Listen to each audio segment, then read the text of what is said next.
The Scar-Eyed Queen.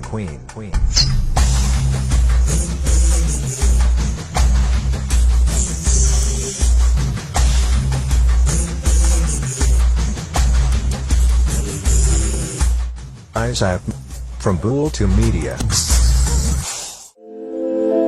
In 332 BC, Roman Emperor Alexander the Great reached Kemet, ancient Egypt, then headed south of Egypt, planning to conquer the kingdoms in the region of Nubia, or Kush.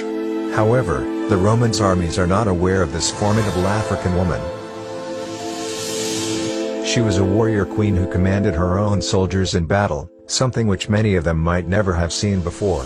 While such a thing may have been commonplace in other kingdoms, but to the Romans, it was something new.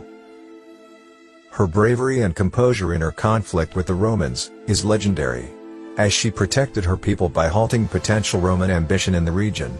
She just wasn't having it, and was apparently ready for anything that came her way. In the war that lasted 5 years, from 27 BCE to 22 BCE, she got scar in one of her eye in the battle. But this did not stop her by any means.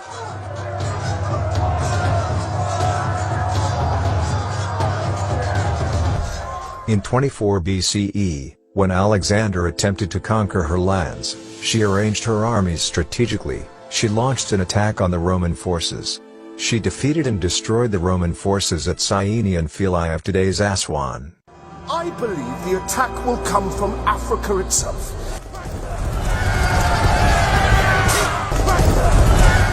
She didn't stop there.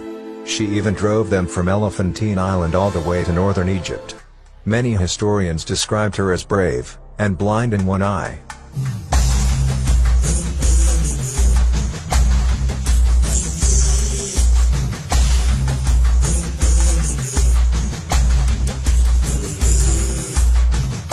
She took everything that belonged to the Roman forces, including several statues of Emperor Augustus. She looped off a statue of Augustus and placed at the bottom steps of temple in Meroe as a sign of defiance or disrespect. She captured and controlled bunch of Romans' forces and returned to Kush with prisoners. She is Queen Amanirenas.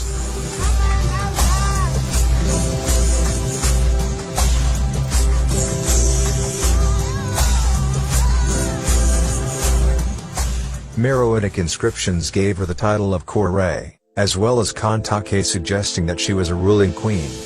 Kantake, which means great woman, was used as a royal title or dynastic name for the queens of Kushites.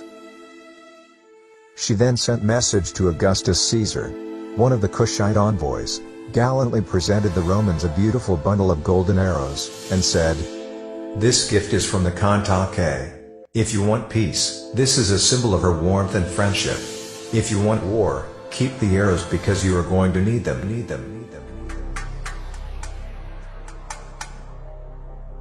The Romans left the territory and Africans did not have to pay Rome taxes. Now from these stories, it's clear that the Kushites beat the Romans because of the aggressive message brought to the Romans. That was the most epic response to the most powerful military on earth at the time. Her leadership, guidance, determination and grit are second to none when it comes to African queens. Later, the Romans reported that the Kushite army was led by a Kantakes who was a very masculine sort of woman, and blind in one eye. We can understand this strange description when we see how the artists represented the queens. They were massive, powerful women, covered with jewels, elaborate fringed, and tasseled robes. They often appear carrying weapons in one hand, preparing to kill bunches of small enemy figures, which they hold in the other. In 1910, a team of archaeologists from Liverpool University discovered the bronze statue's head of Augustus under the throne of Queen Amanirenas. It's now in British Museum. It's clear that it appears to have been lopped off and placed on the bottom steps of the temple. This also shows that how she humiliated the Roman Empire led by Augustus Caesar.